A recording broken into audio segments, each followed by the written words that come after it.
정상화인 듯 정상화 아닌 정상화 같은 6월 임시국회가 지루하게 이어지고 있다. 내년 총선을 의식한 삿발 싸움이라지만 내일 국회 상황을 확인해야 하는 자리에선 뭔가 임팩트 있는 일이 있었으면 하는 생각이 들 때가 있다. 트럼프와 김정은의 깜짝 만남 수준은 아니더라도 말이다.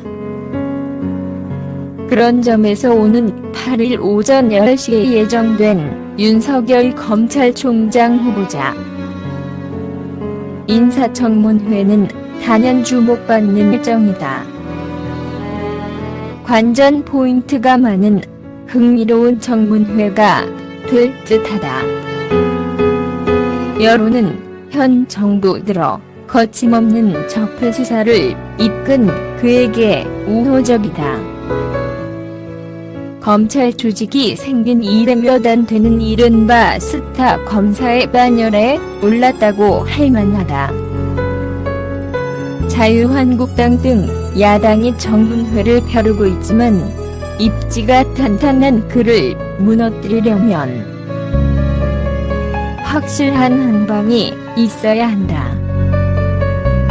언론이나 야당 의원 누군가가 한방을 갖고 있다면 여론몰이를 위해 청문회 전에 공개하는 게 일반적이다. 아직은 그런 게 보이질 않는다.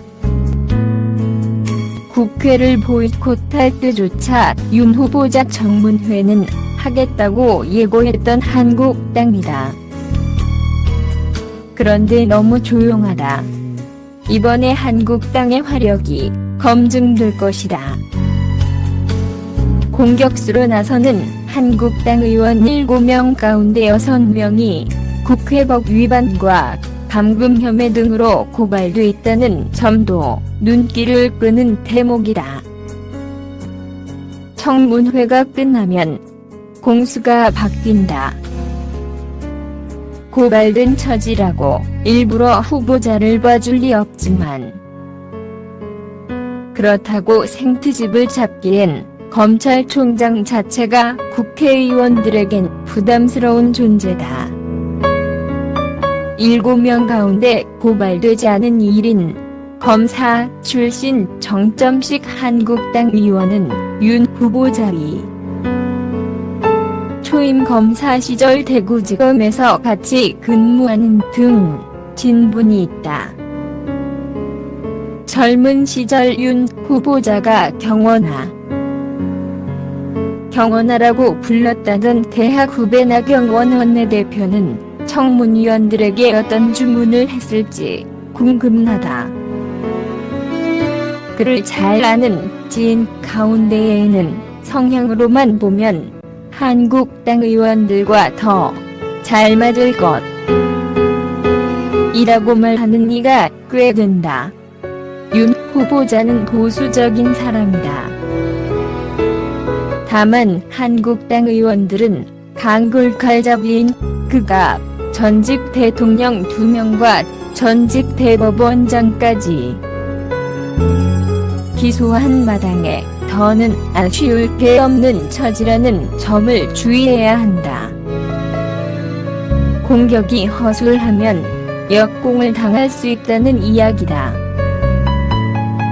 그는 이미 2013년 10월 21일 서울고검 국정감사장 증인으로 나서 거침없는 말로 당시 새누리당을 당황하게 한 전력이 있다. 국정원댓글 사건 수사를 막았던 조영군 당시 서울중앙지검장 면전에서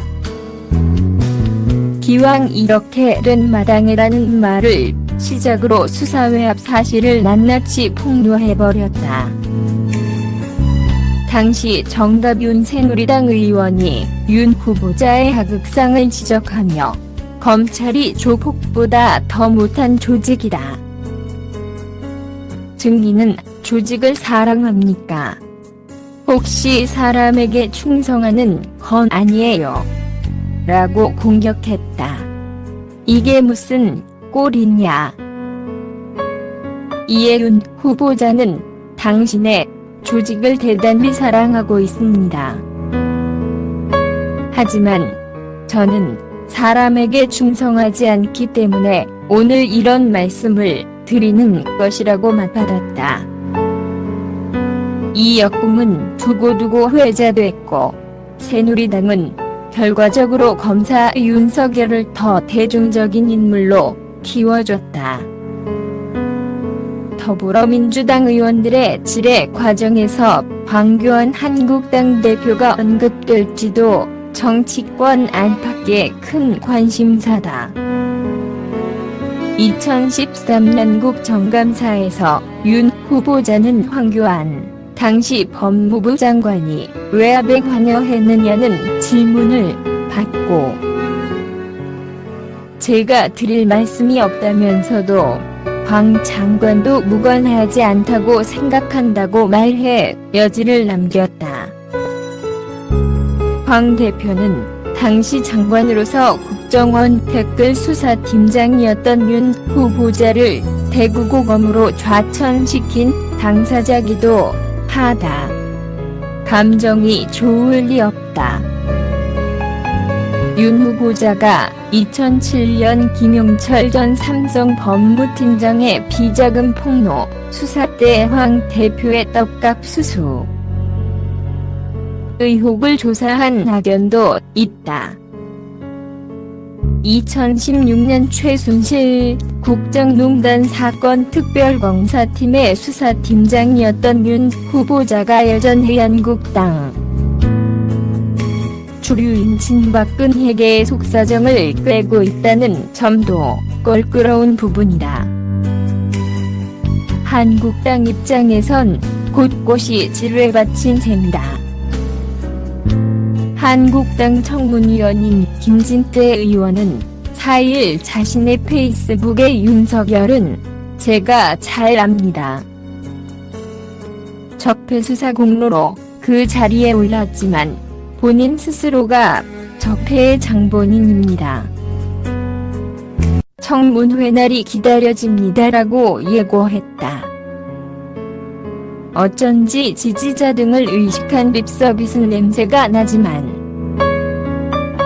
그가 결정적 한방을 갖고 있을지도 모르는 일이다. 한국당은 과연 스스로 상처 입지 않고 당대의 검객을 무사히 찌를 수 있을까?